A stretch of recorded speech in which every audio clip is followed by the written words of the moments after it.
18h passées de 15 minutes dans le studio Kalangou. Mesdames et messieurs, bonsoir et bienvenue dans ce nouveau numéro du forum de Studio Kalangou. Nos programmes sont relayés par notre réseau de 52 radios et 7 télévisions partenaires dans tout le Niger. Merci donc de nous recevoir chez vous. La vaccination comme pilier de la bonne santé des populations, c'est le thème du forum de ce jour. L'Organisation mondiale de la santé, OMS, définit la vaccination comme un moyen simple, sûr et efficace de nous protéger des maladies dangereuses avant d'être en contact avec ces affections. Elle utilise les défenses naturelles de l'organisme pour créer une résistance à des infections spécifiques et renforcer le système immunitaire. Dans les pays du monde entier, plusieurs vaccins sont utilisés pour lutter contre certaines maladies. Ainsi, selon les estimations de l'OMS et de l'UNICEF publiées en juillet 2022, le Niger se trouve à une couverture vaccinale de 80%. Mais comment la vaccination contribue-t-elle réellement au maintien de la santé de la population? C'est la question principale de ce forum et au cours des 45 minutes que prendra cette émission, nous essayons de trouver également d'autres réponses en lien avec cette thématique. Pour cela, nous recevons dans ce studio Dr Hassan Abdel Nasser. Il est le directeur des immunisations au ministère de la Santé. Bonsoir, docteur. Bonsoir. Et merci d'être venu. Nous recevons dans ce studio M. Samaïla Mamadou. Il est le secrétaire général du regroupement des ONG et associations du secteur de la santé Roassan. Bonsoir. Bonsoir. Enfin, nous recevons dans ce studio Dr Habou Abdrahman. Il est le médecin-chef du district sanitaire Niamey 3.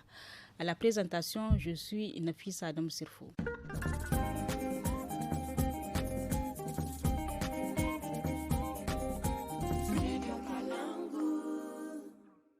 Bonsoir à tous et merci de nous recevoir chez vous. Alors, bienvenue à tous dans cette émission, chers invités. Merci d'être venus. La vaccination comme pilier de la bonne santé, c'est le thème du forum de ce jour. Pour cela, je commence par vous, docteur Habou. Vous êtes le médecin-chef du district sanitaire Niamey 3. La vaccination, qu'est-ce qu'on entend par vaccin d'abord? Définissez-nous le vaccin. Merci beaucoup, Mme Nafissa. Le plaisir est à moi donc de venir sur vos plateaux pour discuter de cette thématique qui est très importante pour la promotion de la santé. Le plaisir est pour le vaccin en tant que tel, un vaccin en fait c'est un produit qui a une préparation biologique qui est fabriquée afin donc d'induire un niveau de protection de l'organisme donc vis-à-vis de la maladie, une maladie bien spécifique. Donc, à ce titre, donc, ces vaccins sont fabriqués par des laboratoires, donc avec comme origine d'abord le germe qui est visé, soit le germe en entier ou bien donc une partie de ces germes-là donc qu'on peut utiliser afin d'induire une réponse assez spécifique pour l'organisme qui lui permettra à l'avenir, lorsqu'il sera en contact avec le même germe, qu'il puisse se défendre et qu'il puisse éviter vraiment donc d'être assez atteint. Voilà. Et donc le vaccin est le plus souvent fabriqué pour une maladie spécifique, pour lutter contre une maladie spécifique, c'est ce qu'on... Oui, bien sûr. D'accord. Et la vaccination, quant à elle, est-ce que la vaccination, en quoi elle consiste? La vaccination, c'est l'acte qui permet d'inoculer en fait ces substances préparatives. Le vaccin, c'est ça. Le vaccin en tant que tel, donc de l'organisme. Et on parle de vaccination, tout le processus en fait donc qui va d'abord donc de la mise à disposition donc de cette substance jusqu'au suivi donc des effets qui peuvent découler après la vaccination. Et ces effets-là donc c'est surtout donc la réponse immunitaire donc de l'organisme donc vis-à-vis de la maladie visée. Et quelle est l'importance même de la vaccination? Oui, la vaccination, en fait, on ne peut même pas plus parler d'importance, mais c'est tout à fait capital et vital pour nos populations, surtout donc dans les pays en développement, parce que c'est l'un des moyens les plus sûrs, en fait, pour éviter à la population de tomber malade. Et qui a une population qui est en bonne santé, a une économie qui est florissante. D'accord.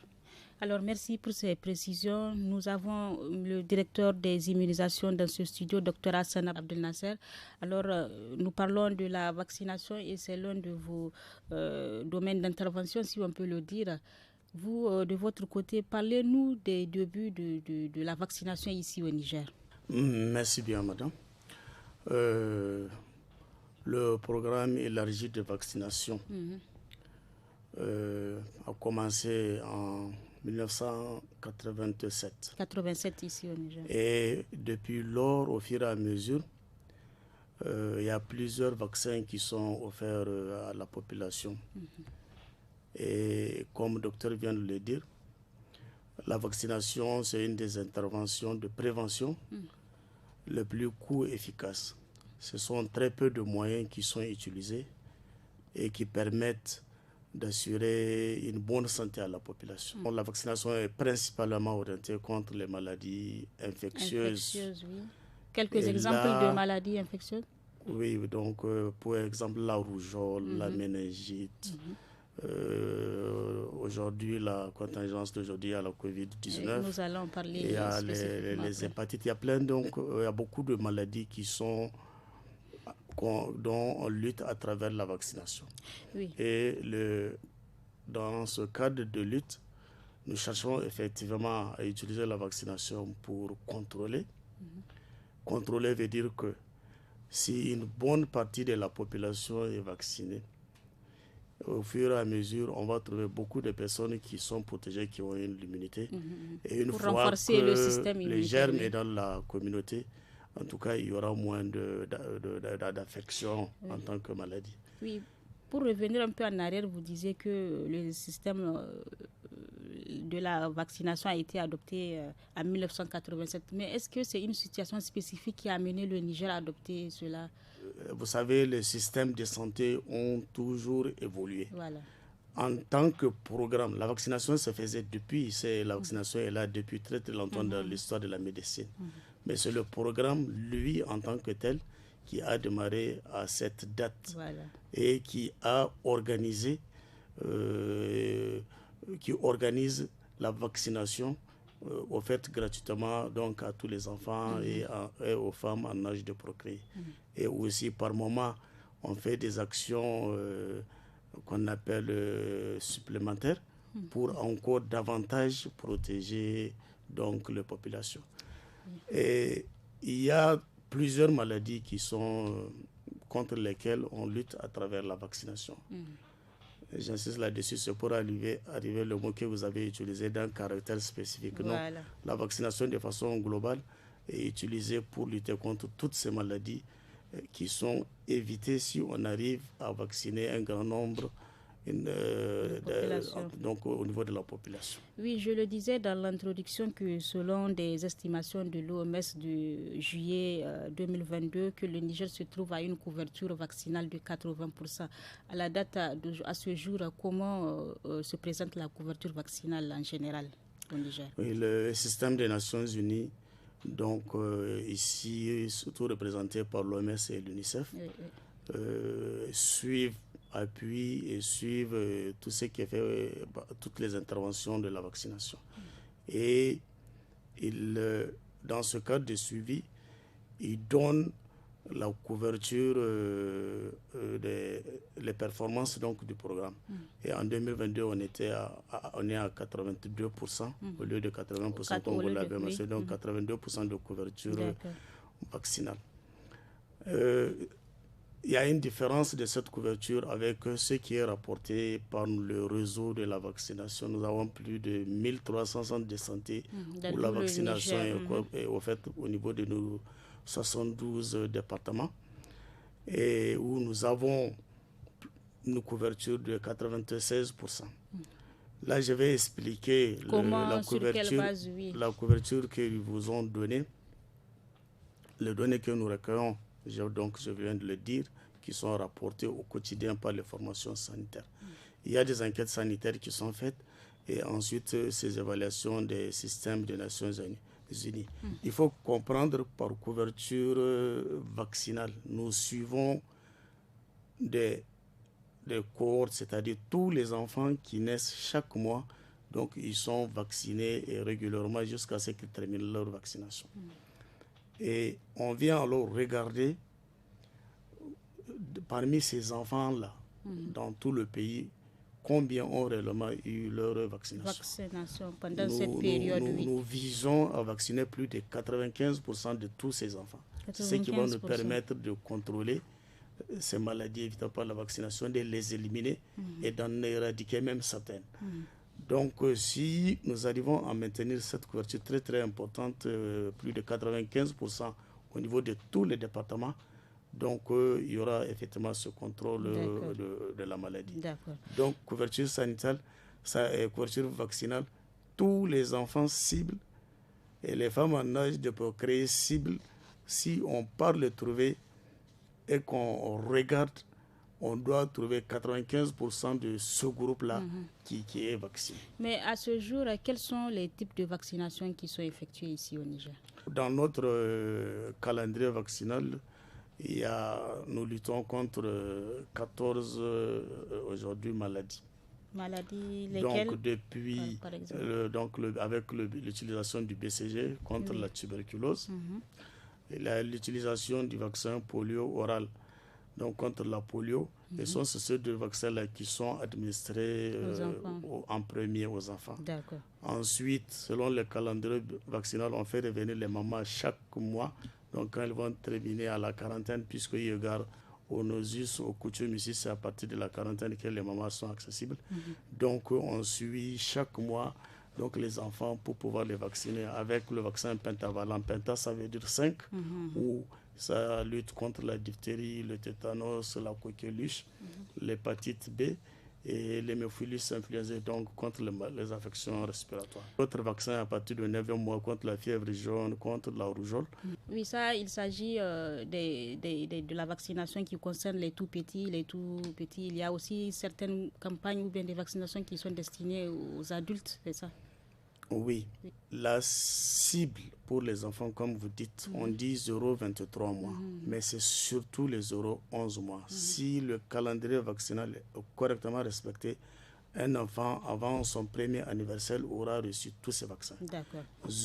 Ensuite, dans la deuxième année, il y a des rappels qui sont faits, notamment contre la rougeole et la fièvre jaune, contre la rougeole et le polio injectable, pour davantage renforcer l'immunité donc de l'enfant.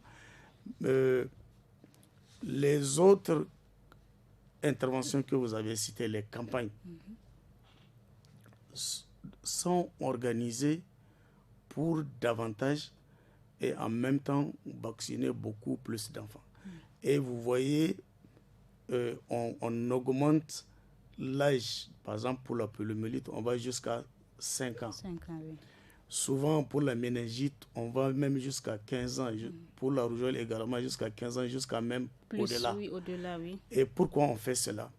Je viens de vous dire 95% de couverture vaccinale. Ça veut dire que tout le temps, il y a encore des enfants qui n'ont pas été vaccinés. Voilà.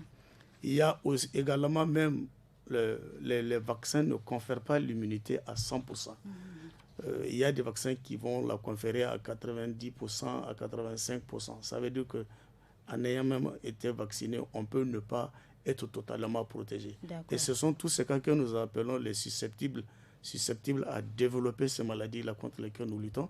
Et à partir d'un certain moment, donc nous organisons effectivement ces campagnes de suivi pour pouvoir rattraper tous ces enfants-là, toutes ces cibles, et renforcer davantage leur immunité. Il y a aussi des activités de vaccination de riposte. Oui, nous allons venir à cette question un peu plus haut. Nous allons donner la parole à M. Samaïla Mahmoudou, qui est le secrétaire général du regroupement des ONG et associations du secteur de la santé Roassen. Merci d'être venu. Le directeur des immunisations a un peu fait le tour de cette couverture vaccinale au Niger qui, selon lui, est de 95%, si je ne me trompe pas. 82% autant pour moi. Couverture vaccinale administrative, donc 96% administrative, c'est-à-dire ce qui est rapporté par nos formations sanitaires. Mais comme je viens de le dire, il y a les enquêtes qui donnent ces 82%. Alors vous, M. Samaïla, comment vous appréciez vraiment le taux de couverture vaccinale ici au Niger? Bon, merci d'abord pour cette opportunité.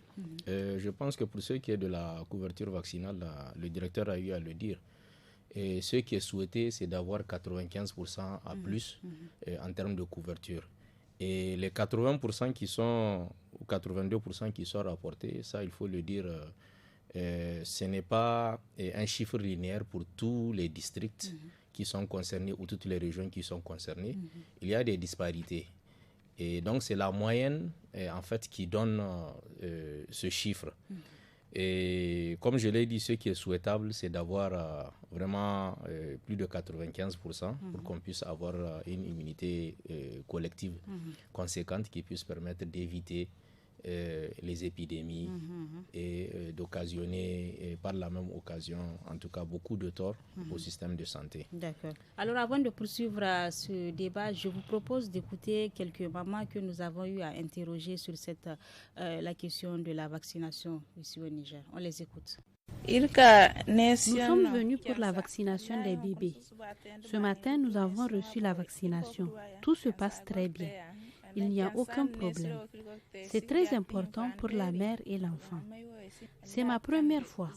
Mon bébé n'a même pas encore 1 an. Il a juste 3 mois. C'est pour préserver sa santé que nous respectons le calendrier vaccinal. C'est cet enfant que j'ai amené pour les consultations postnatales. C'est pour qu'il ait ses vaccinations. Ce n'est pas mon enfant, c'est celui de mon frère. Parce que si cela ne tenait qu'à sa maman, elle va le sevrer sans pour autant l'avoir amené aux consultations. Même la première fois, c'est moi qui l'ai amené. On lui a fait 2 vaccins. Maintenant aussi, c'est pour qu'il ait ses vaccins que je l'ai amené. Quand on l'a consulté, on nous a dit de venir ici pour la vaccination. Après ça, on nous a dit de retourner là-bas pour amener le carnet. Les vaccins sont très utiles, car un enfant vacciné, même s'il tombe malade, ça ne va pas s'aggraver, ce qui n'est pas le cas d'un enfant non vacciné. Les consultations aussi sont très importantes. Chaque mois, quand tu amènes l'enfant en consultation, tu sauras s'il est malade ou bien portant. Et pas uniquement les consultations, les vaccins aussi. Si tu amènes ton enfant, tu sauras s'il évolue ou pas. Ils sauront s'il est bien portant. Vous venez là donc d'écouter les témoignages de quelques mamans qu'on a eu à recueillir sur cette vaccination, la vaccination de routine, c'est ça, docteur Habou. Alors, comment se passe cette vaccination de routine dans les districts sanitaires? Voilà, merci beaucoup. Effectivement, j'avais un peu l'envie de présenter un peu le système de la vaccination, surtout donc en routine. Et il faut d'abord se dire que la vaccination, c'est un acte qui s'est fait au niveau des structures de santé, donc où c'est des démembrement, et par des personnes qui sont aussi qualifiées dans ce sens-là. Donc, des sages-femmes ou bien des agents de santé. Voilà. Santé, parce que toutes les catégories de santé sont formées dans la relation de cet acte-là. Et d'abord, il y a ce qu'on appelle donc les actions au niveau communautaire. Donc, avec nos partenaires de la société civile qui interviennent au niveau de la santé, nous apportons, ils nous aident dans la portée de l'information au niveau donc, de la communauté, dans les sensibilisations, afin de faire comprendre les bienfaits donc, de la vaccination. Donc ensuite, donc, les mamans aussi sont reçues au niveau des centres de santé où, avant d'abord même de commencer l'acte vaccinal, on leur donne toutes les informations relatives à la vaccination, relatives au calendrier vaccinal et actualisé de leur enfant. C'est-à-dire que, par exemple, si c'est un nouvel enfant qui est enregistré, donc on lui dit, vous allez commencer par ça, par ce vaccin, et prochainement, voilà ce que nous allons faire. Une fois fait, donc on présente le vaccin à la maman, et on réalise la vaccination sur l'enfant. Et après aussi, on lui donne des informations aussi sur les potentiels effets secondaires liés à la vaccination. Parce que vous savez que tout acte médical n'est pas inoffensif. Donc, il y a toujours quelque chose qui va arriver après, soit une température, une fièvre ou bien des douleurs. Ça peut arriver. Donc, à ce niveau-ci, donc, les mamans sont reçues et le prochain rendez-vous, tout est mentionné sur le cahier de santé de la mère et de l'enfant, ou bien donc son carnet vaccinal. Dans un petit carnet, petit carnet vaccinal qui sert de document pour la maman, mais aussi sur nos registres donc, de consultation ou de vaccination où en fait l'enfant est suivi sur son enregistrement. Voilà. Oui, qu'est-ce que vous pensez? Est-ce que les mamans sont régulières est-ce qu'elles adhèrent massivement à cette initiative? Oui, en fait, il faut déjà lire cette adhésion-là, ou bien cette adhésion aux interventions en matière de santé, par déjà la couverture vaccinale et administrative qu'on donne, et même la couverture vaccinale réelle, en fait. Donc, quand vous avez 82% donc de femmes d'enfants inquiétés qui ont reçu la vaccination, ça veut dire qu'il y a au moins 82% d'enfants qui sont arrivés au niveau du centre de santé ou qui ont été vaccinés donc, dans les différentes stratégies donc, de l'aide de santé. Il y a cette adhésion, mais c'est qu'il faut aussi comprendre qu'il y a certaines difficultés, surtout donc, les enfants qui sont difficiles d'accès. Donc, que ce soit donc un accès géographique, que ce soit donc des accès qui sont d'origine peut-être financière, d'autres accès qui sont liés au contexte socio-économique. Par exemple, quand vous prenez des populations qui sont vulnérables, défavorisées, qui en fait, le matin ou les journées, ils ne sont pas touchés, ils ne sont pas vus. On les voit qu'à une certaine période donc, de la journée ou bien du jour, soit la nuit ou bien très tôt le matin. Donc, c'est ce qui fait en sorte des fois qu'on n'arrive pas à toucher ces enfants-là. Mais dans tout ça là, donc le sanitaire ou bien donc le système de santé a organisé de façon à ce que la vaccination soit équitable. Quand on dit équité, c'est-à-dire que tout le monde, quel qu'en soit son niveau, doit avoir accès à cette vaccination. Quitte maintenant donc à se donner les moyens pour que cette personne-là ait accès à ce vaccin-là. Sinon, du point de vue adhésion, aujourd'hui, donc, il n'est pas à démontrer vraiment donc, la participation de la communauté dans l'acceptation de la communauté donc, par rapport aux activités de vaccination. Merci donc, monsieur le directeur. On le sait, en mai dernier, les autorités du Niger et l'Alliance Gavi du Nigeria ont signé un protocole d'accord portant sur le renforcement de ce programme de vaccination des enfants de 0 à 23 mois et des femmes enceintes dans les régions de Difa, Maradi et Zender. Parlez-nous de cette initiative. Il y a eu un mémorandum d'entente, un protocole d'accord qui a été signé, comme vous le dites, pour renforcer la vaccination au niveau des régions de Difa, Zender et Maradi. Le gouvernement du Niger, cet accord, c'est entre le gouvernement du Niger et les fondations Bill et Melinda Gates et Ali Dangote et Gavi, l'Alliance pour le vaccin. Pourquoi sont ces trois régions qui ont été ciblées? Justement, en fait, c'est en lien avec, d'une part, la proximité avec le bassin du lac Tchad et aussi, d'autre part, avec la frontière avec le Nigeria. Le Nigeria, oui. Alors, donc, c'est un début qu'on vient de commencer au niveau de ces trois régions. Donc, à terme, ça peut être étendu aux autres régions du pays. Cet accord renforce tout ce que font déjà les centres de santé pour atteindre toutes les populations cibles. On vient de le rappeler, la vaccination est permanente au niveau des centres de santé, mais il y a une partie de la population qui ne vit pas dans un village chef-lieu de centre de santé. Il faut aller les trouver. Il y a d'autres populations qui sont éloignées et aujourd'hui aussi avec certains contextes qui font que les populations sont déplacées. Mais comment on arrive à les toucher alors, ces populations? Voilà, donc c'est cette stratégie que nous appelons avancée ou mobile, où c'est le centre de santé qui se déplace vers les populations, vers les communautés pour aller leur offrir effectivement les soins de vaccination.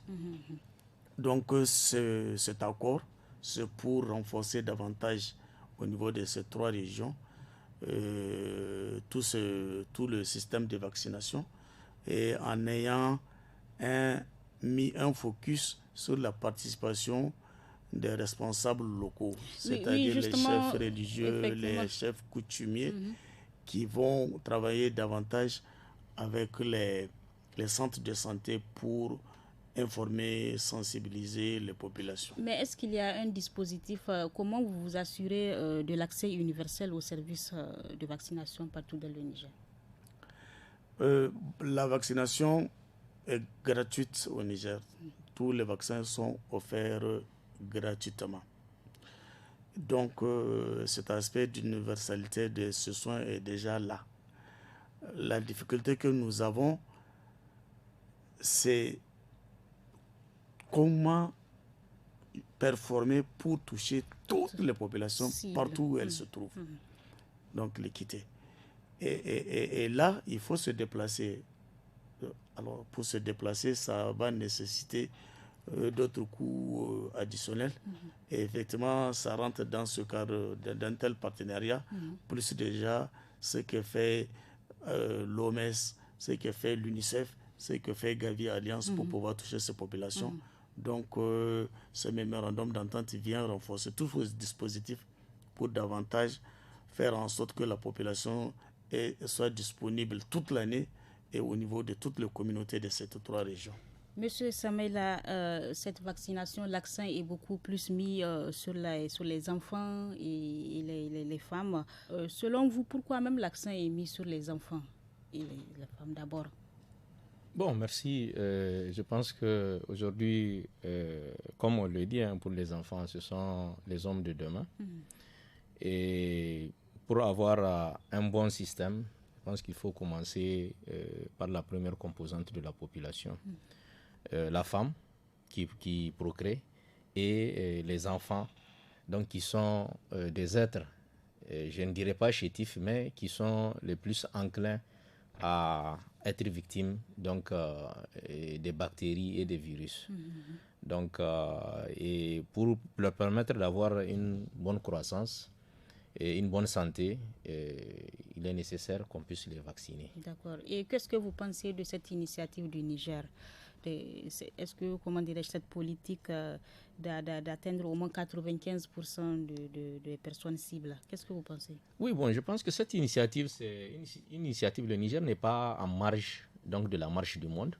C'est un système qui est pensé au niveau global, où on pense que de manière, je dirais, universelle, il faudrait qu'on puisse atteindre ce chiffre. Et pour qu'on puisse atteindre ce chiffre, il faut que tous les pays aussi puissent, dans leur système, pouvoir performer pour avoir cette cible de 95% à plus pour avoir cette immunité collective. Mais pensez-vous qu'il y a des avancées depuis que ce programme élargi de vaccination a été adopté dans tout le Niger?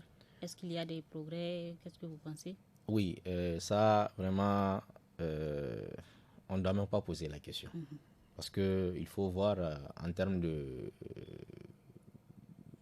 en tout cas, protection. Les enfants, quand il y a des épidémies, les morts que nous enregistrons.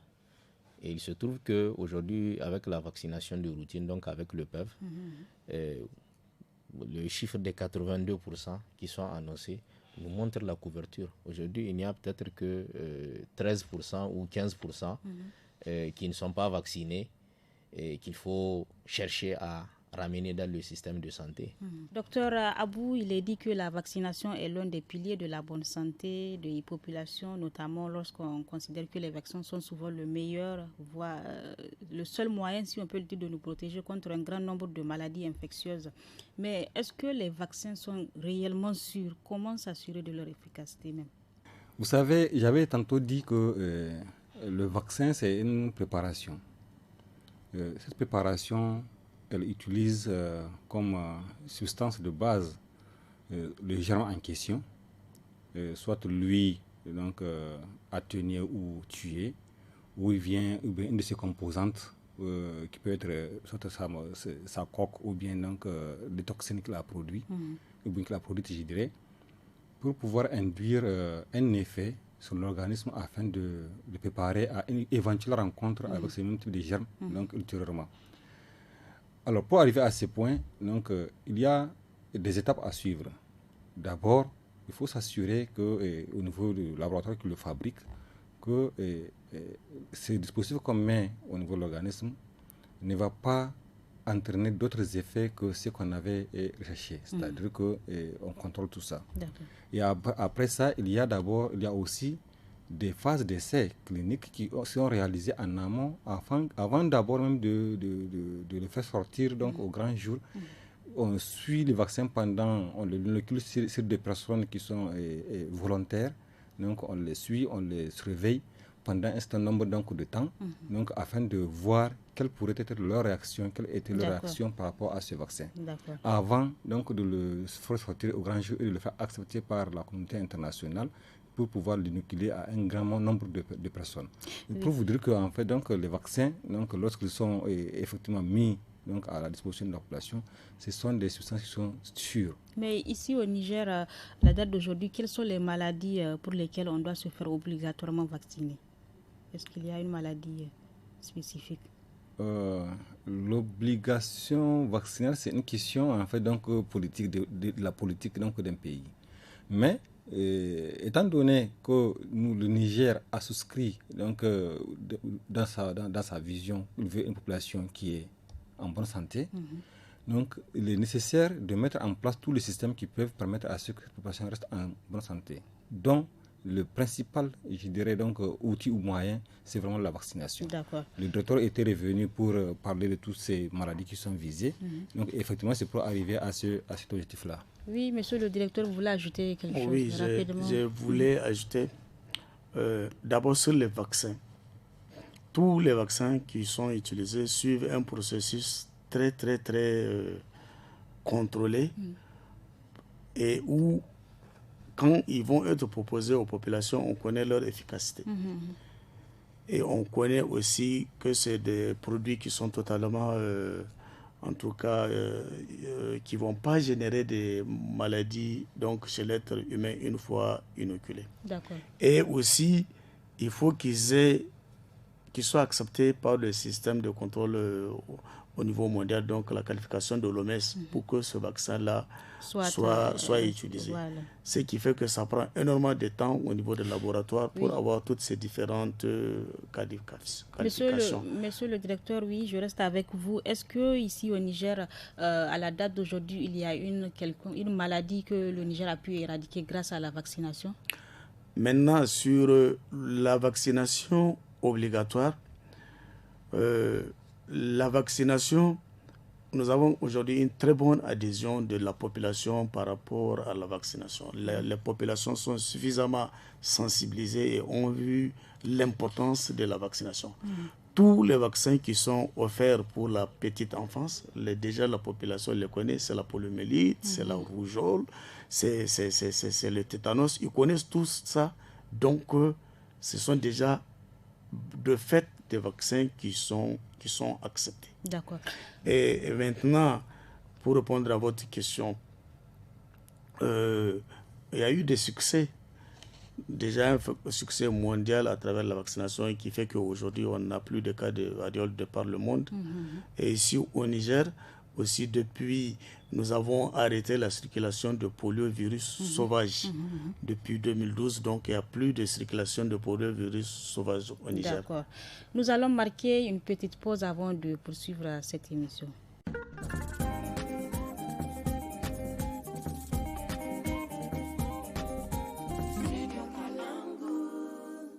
Chers auditeurs, auditrices de Studio Kalangou, fidèles téléspectateurs et téléspectatrices qui viennent de nous suivre, nous débattons aujourd'hui de la thématique de la vaccination comme pilier du maintien de la bonne santé de la population. Et pour cela, nous sommes dans ce studio avec Dr Hassan Abdel Nasser. Il est le directeur des immunisations au ministère de la Santé publique. Monsieur Samaïla Mahmoudou, secrétaire général du regroupement des ONG et associations du secteur de la santé Roassen. Et Dr Habou Abdrahman, médecin-chef à district sanitaire Niamey 3. Je reste toujours avec vous, monsieur le directeur des immunisations. Nous constatons que pour les voyageurs, il est recommandé aussi de faire quelques vaccinations contre certaines maladies avant de se rendre dans un pays voisin. Quelles sont les vaccinations obligatoires pour les voyageurs? Voilà, donc c'est ça qui était rapporté à votre question, le sens d'obligatoire. Voilà, oui. Là, au niveau de tout le pays, il y a ce qu'on appelle le RSI, donc le contrôle sanitaire international, qui fait que au niveau des frontières, il y a un certain nombre de vaccins qui sont demandés aux voyageurs. Donc ici au Niger, pour le moment, comme c'est international, on surveille à l'entrée les personnes qui sont vaccinées contre la fièvre jaune et la méningite. Ça, c'est systématiquement regardé. Et c'est pour ça, et vérifié, c'est pour ça, même nous nos concitoyens qui voyagent, ils ont forcément c'est obligatoire, c'est obligatoire pour pouvoir, en tout cas, sortir du pays. D'accord. Et ensuite, avec la contingence de la COVID-19 encore aujourd'hui, il y a beaucoup de pays qui demandent, en tout cas, une source sûre que la personne ait été vaccinée par la COVID-19. D'accord. Alors vous, M. Samuel Adourouassen, comment vous intervenez au niveau de votre structure pour renforcer davantage le système de vaccination dans le pays? Merci. Donc, en tant qu'acteur de la société civile, nous travaillons de manière étroite avec la direction des immunisations, surtout sur les aspects de génération de la demande, donc à savoir les aspects d'information, sensibilisation, mais également sur les aspects de plaidoyer, que ce soit en direction des autorités, que ce soit en direction des leaders, des acteurs communautaires, et également au niveau de l'État, pour que l'État et les partenaires puissent davantage accompagner le programme dans la réalisation des objectifs fixés. Donc, et nous travaillons également avec tous ceux qui sont acteurs communautaires pour pouvoir aller vers la sensibilisation de la population sur la connaissance de l'importance de la vaccination, de la nécessité, en tout cas, que cette vaccination soit le premier geste, donc, et que ce soit le meilleur réflexe à adopter par rapport à la santé de la population. D'accord. Oui. Alors, monsieur le directeur, je reviens toujours avec vous. Nous n'allons pas terminer ce forum sans parler d'une des grandes pandémies qui a touché le Niger. Il s'agit du Covid-19, qui, on sait qu'il y a un an, le Niger recevait ses premières doses de vaccin contre la Covid fournies par le gouvernement chinois, si je ne me trompe pas. Et le Niger a donc lancé la campagne de vaccination contre cette maladie le 29 mars 2021. Monsieur le directeur, à ce jour, quel est le vaccin administré à la population contre cette maladie? Merci bien. Avant de parler de la Covid, je vais rappeler que tout récemment, sous l'égide des plus hautes autorités de notre pays, nous avons fait un forum sur la vaccination. Et ce forum avait effectivement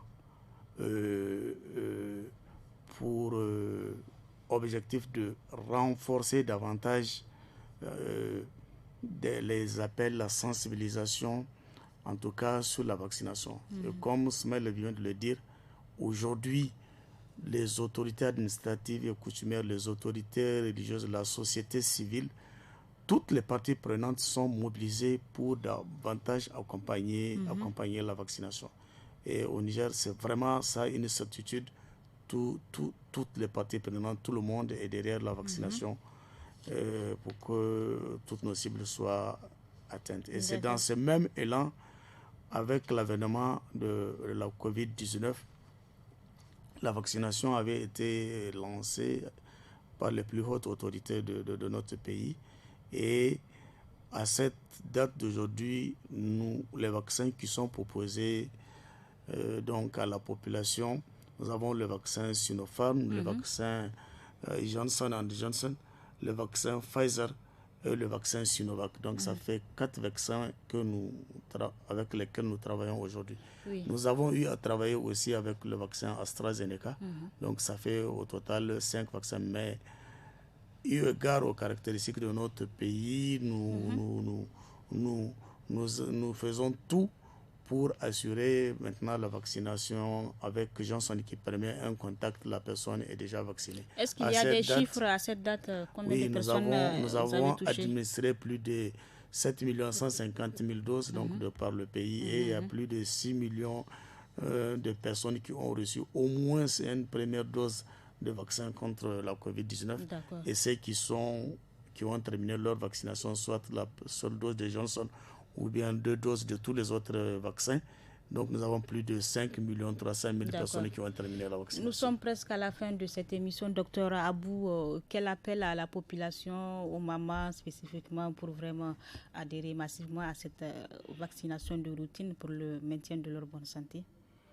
Oui, l'appel que j'ai à lancer à tout le monde, y compris, parce qu'il n'y a pas seulement que le maman, il faut aussi voir le père, l'enfant qui verra aussi cette activité. Et je ne l'appelle vraiment à leur compréhension, à leur acceptation par rapport à la vaccination. Je disais que chaque fois que j'intervenais devant mes collaborateurs, mes collègues, je disais que c'est l'un des systèmes les plus sûrs et les mieux organisés en fait, pour assurer la santé au sein de la population. Donc l'appel que j'ai à lancer, c'est vraiment de se rendre au centre de santé et d'écouter donc attentivement les conseils des agents de santé, de respecter les prescriptions ou les directives qu'elles donnent donc, par rapport au suivi donc, de la vaccination des enfants. Alors, je termine avec vous. Bon, Monsieur Samela, avant de terminer, vous, comment renforcer davantage ce système d'immunisation, c'est-à-dire la vaccination contre toutes les maladies ici au Niger? Bon, nous, à notre niveau, c'est notre travail quotidien de rappeler à la population ce devoir de conscience. Et parce que quand on parle de la vaccination, dans un premier temps, il faut se dire qu'elle sauve des vies. Et pour les femmes et les enfants, c'est un droit fondamental. Et les gens aussi doivent savoir que la vaccination, elle est rentable sur le plan économique. C'est-à-dire? C'est aujourd'hui, quand vous prenez le temps, pour consacrer le temps pour amener votre enfant se faire vacciner, ça va vous éviter demain à avoir à engager des dépenses. Et quand il va arriver à un stade de maladie, des dépenses qui vont même provoquer la pauvreté. Et la vaccination, elle fait partie aussi intégrante des programmes de réduction de la pauvreté. Tant pour le pays, parce qu'elle évite au pays d'avoir à investir beaucoup dans le curatif. Et de l'autre côté aussi, elle a vraiment des aspects positifs sur le système de santé. Quand beaucoup d'enfants ou beaucoup de cibles sont vaccinés, ça évite aux agents d'avoir un travail supplémentaire. Déjà qu'on n'a pas suffisamment de ressources humaines. Merci. Donc vraiment, c'est un devoir de conscience pour tout un chacun, pour les parents, de pouvoir suivre la vaccination des enfants. Monsieur le directeur, votre mot de la fin? Mon mot de la fin, la vaccination est d'abord gratuite. Tous les vaccins, Covid et vaccins de routine, est disponible partout. C'est le premier levier de l'assurance maladie. Donc, il faut que la population puisse en bénéficier. Et on demande au moment d'amener tous les enfants pour régulièrement avoir leur vaccin selon le calendrier vaccinal. On demande également à ce que tous les différents leaders puissent travailler davantage là même où il y a des retards pour rappeler effectivement au moment d'amener les enfants. Le vaccin est là pour que les enfants soient vaccinés et à tout prix on doit s'organiser pour cela. La vaccination est gratuite ici au Niger. Toute la population doit y adhérer. Les mamans spécifiquement doivent amener régulièrement leurs enfants dans les centres de santé pour se faire vacciner, pour pouvoir atteindre les 95% des enfants vaccinés ici au Niger. C'est sur ces mots que prend fin ce forum sur la vaccination comme pilier de la bonne santé ici au Niger. Nous étions dans ce studio avec Dr Hassan Abdel Nasser. Il est le directeur des immunisations au ministère de la Santé publique. Merci d'être venu. Monsieur Samuel Mamoudou, secrétaire général du regroupement des ONG et associations du secteur de la santé, Roasen, merci également à vous. Et Dr Habou Abdrahman, médecin-chef district sanitaire Niamey 3, merci d'être venu. La technique est assurée par Mustafa Ayuba, la régie vidéo Issa Lawali. À la modération, c'est Nafis Adam Sirfo. À très bientôt sur le studio Kalongo pour une nouvelle thématique. Au revoir.